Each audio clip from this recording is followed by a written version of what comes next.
What's going on, gamers? It's Phil H here from Beneath the Veil, and welcome back to the channel. One of the most impactful things you can do in a game of Dota 2, regardless of your role, is finding methods to disrupt and control fights. The most versatile item that offers you not only this control, but a plethora of other benefits, is Yule's Scepter of Divinity and its upgrade, Wind Waker. Before we get into the depths of options these two items give you, let's break down the build-up of both items and explain the distinct benefits you get from the initial purchase and the upgrade. Yule's Scepter currently costs 2,625 gold, made up from a Staff of Wizardry, Voidstone, Windlace, and a 675 gold recipe. It gives Intelligence heroes 10 damage, while Universal heroes gain 7 damage. It grants all heroes a 120 max mana increase, along with 3 mana regeneration, 1% magic resistance, and 20 movement speed. When assembled, you gain access to the active Cyclone. Cyclone costs 175 mana and is castable on yourself or any enemy. When cast, it applies a basic dispel and then sweeps that unit up into the air for 2.5 seconds. During the Cyclone duration, the unit is invulnerable, so they cannot be targeted by spells and items or receive any form of damage. They are also silenced, so they cannot cast any spells, muted, so they can't use any items, and disarmed, so they are unable to attack. At the end of the Cyclone duration, the unit returns to the ground, and if it is an enemy, they receive 50 magical damage. Wind Waker currently costs a total of 6,825 gold, made up from the Yule's Scepter of Divinity, a Mystic Staff, and a 1,400 gold recipe. All combined, it gives Intelligence heroes 35 damage, which is an increase of 25, while Universal heroes gain 24.5 damage, an increase of 17.5. All heroes gain 420 max mana, which is an increase of 300, along with 4.75 mana regeneration, which is an increase of 1.75. 3.5% magic resistance, which is an additional 2.5%, and 30 movement speed, which is an increase of 10. In addition, the Cyclone of Wind Waker can be cast on your allies as well. While when cast on yourself, you are now able to move around at a movement speed of 360 during the Cyclone instead of being locked in place as you are when self-casting Yule's Scepter. This movement is also with free pathing, so you're able to move over cliffs and other usually impassable terrain without issue. Do keep in mind, since this is free pathing rather than flying, you don't gain flying vision during the Cyclone, so must cross onto high ground terrain in order to gain vision of it. Important things to know about Cyclone up front is it is the only item-based status effect that cannot be altered by the status resistance of a hero when compared to the rooting effects of Rod of Atos and Gleipnir, the stunning effects of Skullbasher and Abyssal Blade, the disarm of Heaven's Halberd, or the ethereal state forced by Ethereal Blade. The unit will always be in the Cyclone for 2.5 seconds regardless. Yule's Scepter and Wind Waker can only be ignored by an enemy if they either have some sort of debuff immunity active when you cast it on them, as per the avatar active of Black King Bar, Lifestealer's Rage, or Juggernaut's Blade Fury, or if they have an ability which blocks spells through an item similar to Lincoln Sphere. Anti-Mage is able to reflect the Cyclone spell and have it cast on you instead with a well-timed counterspell, whereas any other hero trying to leverage Lotus Orb will still be put up in the air along with you. Do keep in mind the Echo Shell active is not dispellable, but it is still possible for an enemy to reflect other spells upon landing, should they still have some duration of the Echo Shell left over. So why are Yule's Scepter and Wind Waker so powerful? I like to break it down into 4 different categories. They help delay a skirmish in some favourable way, they force narrow itemization out of the enemy, they counteract enemy utility, and finally they reliably set up unreliable skills. Let's start from the top and work our way through. Firstly, Cyclone gives you the ability to delay a smaller skirmish in many meaningful ways. Not everything in Dota 2 is massive 5v5 teamfights. Frequently, a smaller fight between 3 to 6 total heroes happens and you need to either stop an enemy's escape for a few seconds so your allies can close the distance, or otherwise get a spell back off cooldown to lock them down and secure a kill. Conversely, you may need to delay an enemy by a few seconds to ensure an ally of yours gets away via something like a Blink Dagger or similar ability coming off cooldown. Or you need to buy a moment for an ally's TP scroll to finish while they're hiding in a tree line, or even on a high ground that an enemy is approaching. There are times you need to simply keep yourself alive for longer in a skirmish, like Death Prophet might do with an active exorcism to protect herself for 2.5 seconds while her exorcism spirits continue to deal damage around her, or finish their duration and start healing her before she dies. Sometimes you need to simply just hold an enemy in place while disabling your teammate's ability to deal damage to them, such as when an Abaddon's ultimate Borrowed Time activates. Putting him in the air stops your team from being able to damage him and helping him heal, while also pinning Abaddon in place for 2.5 seconds of his ultimate duration so that it finds no value. If you also place an Aphotic Shield on himself, Cycloning him dispels that as well. Having this sort of Swiss Army knife of an item for both aggressive and defensive tactics makes controlling the game so much easier, as it's another cooldown cycle you can leverage to turn smaller fights in your favor along with larger teamfights.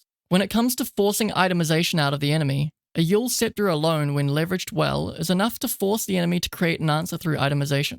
As we've already discussed, this primarily comes in the form of a Black King bar. An enemy can present potential counterplay for you if they purchase a Lincoln Sphere and you have some other single target item or ability you can afford to use in order to burn the protection before using Cyclone. As a Lotus Orb puts you up in the air as well, which in a lot of cases can be favourable for support players, it's not looked to as a common itemization choice to counteract the Yule Scepter, but it's something to be aware of that we will highlight later on. Items like Manta Style and other dispels won't help since you can't dispel the Cyclone while you're in it due to the muting effect. So buying a Yule Scepter is a much more reliable way to force a hero that otherwise wouldn't want to buy a BKB to get one. In comparison, Rod of Atos can be dispelled in many more ways with items a wider pool of heroes would prefer to build. This effective forcing of narrow itemization is great value for just the Yule Scepter, but then when upgrading to Wind Waker you can again force another item slot to be used to counteract it, by creating the threat of using Cyclone as a save on your allies. The only way for the enemy to counteract you placing Cyclone on your ally is by dispelling it, which only Nullifier can do when looking at items. By upgrading to Wind Waker, you use only one item slot to force out 2 items from your enemy should they wish to completely counter your Wind Waker. That's 1/3 of their available active item slots being used to counteract one of yours. As a support especially, this is huge value and massive impact on the game as a whole, though it's still a significant factor for core heroes as well. Forcing an investment in a narrow pool of defensive and offensive items in order to deal with a single item you wield can't be overstated enough, especially when they are items that the heroes on the enemy team don't typically want to be purchasing.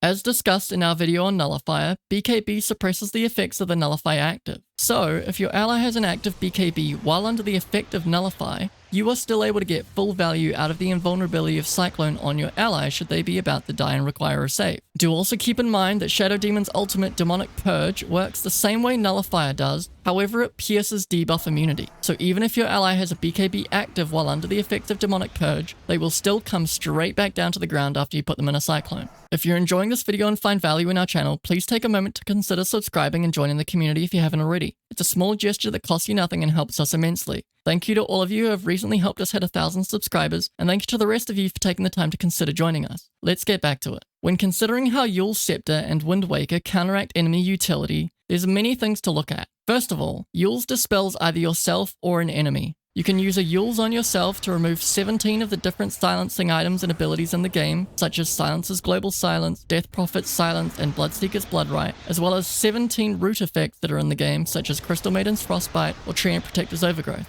You can also use the period of invulnerability in the Cyclone to dodge various AoE effects and nuking or stunning projectiles. You can even dodge Zeus's Thunder God's Wrath if you've got quick fingers and either see his casting animation or hear the thunderous audio cue right before it strikes. Another cool counterplay is if you are leashed in a Dream Coil, you can run close to the edge of it and Yule's yourself to snap the tether while avoiding the stun and the damage due to the period of invulnerability. This is due to verticality in Dota 2, which Adrian has done an incredible video explaining. Linked in the cards above and the description below as usual for those interested. If you've got good knowledge of reading spell animations and ranges, then a Yule's alone is insane value. We've already done a video on all the items and hero effects that Nullifier deals with, which is the only other aggressive dispel in the game. Again, check the card above or the description below if you're on mobile, and go look through the description of our video on Nullifier if you'd like a comprehensive list of all of the ways that you can use the Yule's and Wind Waker to aggressively dispel an enemy's buffs. There's a surprising amount that Yule's alone can dispel, though not all of them will work in the same manner since Cyclone is a single instance dispel rather than a continuous series of dispels like Nullifier. Since Yule silences the unit within the Cyclone, it also breaks any channels that might be happening, whether that's a channeling spell like Shadow Charm and Shackles, Pudge Dismember, Witch Doctor Death Ward, Crystal Maiden Freezing Field, or Bane's Fiend's Grip on an ally of yours, an Enigma Black Hole that you aren't caught in if he has no BKB, or even putting Faceless Void in a Cyclone while your allies are trapped in a Chronosphere with him if he has no active BKB despite it not being a channel. Other useful counterplay with Yule's is putting Legion Commander in a Cyclone towards the ending duration of her duel to deny the possible gain of damage. You can Cyclone Axe after a blink call so your allies can't hit him during the 2.5 seconds of invulnerability. Or even just putting somebody in a Cyclone who's trying to TP out is another way to break the channel that other silencers can't normally do. While it might not outright save your allies by providing a momentary window of no damage, it can often be enough to mitigate some of the damage the enemy would do, slowing down what could otherwise be a snowballing game for them, and frustrate the enemy team to the point they either start focusing you in fights, or itemize to stop you using Yules aggressively. One of the most common and potent counterplays to enemy utility with the Yules is when a Spirit Breaker is on the enemy team. With fast fingers, you can interrupt his attempt to charge in so he doesn't get any damage. Then, the Cyclone dispels his bulldoze, which usually gives him status resistance. This then puts him in the middle of your team with absolutely no meaningful way to protect himself, and he usually ends up dying instantly. When upgrading to a Wind Waker, things get much more toxic. Being able to put your ally in a Cyclone instantly cancels Shadow Shaman Shackles, Pudge's Dismember, or Pugna's Life Drain if any of these heroes try to buy BKB to stop you cancelling their skills through cycloning them. Even Bane's Fiend's Grip with his Scepter ability for additional illusions that hold the grip get instantly cancelled by Cyclone saving your ally, since all of these skills require a constant latch on the enemy in order for the channel to persist, which the invulnerability of Cyclone breaks. Should an ally find themselves caught in an extended duel with Legion Commander popping a BKB beforehand, you can put your ally in the air to provide some immunity for the duration of the taunt. If an ally is caught in a black hole or a chronosphere and Enigma or Faceless Void have a BKB, you can put one of those allies in a Cyclone to provide them some momentary reprieve from the huge lockdown and damage these two heroes provide. A Reaper's Scythe on an ally can be avoided by putting your ally in a Cyclone right before the scythe hits, which is the only guaranteed way to save an ally and prevent Necrophos from gaining slice stacks, compared to a Glimmer save, which won't always work depending on how low your ally is when Necro unleashes the scythe. Cyclone saves don't need to be that drastic. Sometimes just putting your ally in a Cyclone to dispel a single instant silence on them, or break up a series of chain stuns on them, can be just what your ally needs in order to buy a moment to either get away, continue fighting without needing to burn their dispel, or gives them a window to potentially activate their debuff immunity so they have a chance to retaliate. As far as we know, the only thing you can't save an ally with Wind Waker from, besides Shadow Demon's Demonic Purge we already talked about, is Batrider's Flaming Lasso. So you have to target the Batrider in that case, as trying to Cyclone your ally while they're lassoed will just put Cyclone on cooldown and give you nothing in return. While Hex effects can't be dispelled outright by the Cyclone since they need strong dispels to remove, you can Cyclone a Hexed ally to make them invulnerable during all of Dazzle's Hex, as well as covering 2.5 seconds of the 2.8 second duration of Scythe of Vice, 2.9 second duration of Shadow Shaman's Hex when maxed out, and 3.2 second duration of Lions when maxed out. The outplay potential is almost limitless. Lastly and most importantly, giving reliable setup to unreliable abilities is the key aspect of both of these items. Mastering these items in this way will reliably pay dividends and end in you gaining MMR in the long run. We've all been there. You've had an ability like a Pudge Hook, Marana Arrow, Leshrac Split Earth, Lena's Light Strike Array, or Jakiro's Ice Path that no matter how many times you throw it, the enemy moves in some god-awful way that makes no sense and you end up missing the projectile or AoE ability. What do low elo players usually resort to? A Rod of Atos to try and pin them in place. Although the cripple ability of Atos only costs 50 mana compared to the 175 of Cyclone, Cripple has 6 different forms of at-will dispel items which counteract it, along with both Force Staff and Hurricane Pike, which often move the enemy out of the way so that your skill misses anyway. Not to mention, the projectile can be disjointed with all 4 variants of Blink Daggers, as well as Blink abilities, or absorbed by Linken Sphere. That's a total of 13 different items that can counteract Rod of Atos, whereas a Yule Scepter or Wind Waker have 2 in BKB and Linken Sphere, 3 if we're going to be generous and count Lotus Orb Reflection on yourself, which technically means that you're going to miss your own stun, which is fair enough, so we'll count it. That's still a lot less itemization options that make your item purchase inefficient. That's not even taking into consideration that for any hero who has innate status resistance or debuff immunity, the duration they're held in place by a Rod of Atos, should the projectile land in the first place, will also be significantly reduced, oftentimes leading to missing the unreliable skill anyway and wasting a bunch of gold in the process. With Yules and Wind Waker, any hero put in the Cyclone is muted and put in the air for a consistent 2.5 seconds regardless of their status resistance. With just a bit of practice, you can train yourself to chain any unreliable stun or sleep ability with the end of the Cyclone to perfectly solo chain stun an enemy every single time. These are a few clips of Boxy setting himself up for perfect chain stuns with Marana's Arrow in one of their games against Heroic at ESL 1 Birmingham. This is the peak of self-reliance. Unreliable skills have their power in spell duration, damage, and additional effects balanced around the fact that they're unreliable. If you can train yourself to make them reliable, why would you not take advantage of the extra power these spells give you while giving the enemy a much narrower gap of items to grant them counterplay? When getting the timing of spells down that have a longer cast point or travel time, pay attention to the audio cue of the Cyclone. Have a quick listen to it now. It creates audio that has 2 distinctly louder parts of the wind noise, the first being right at the very start of the Cyclone, and the second being exactly halfway through the 2.5 second duration. Listen to it one more time.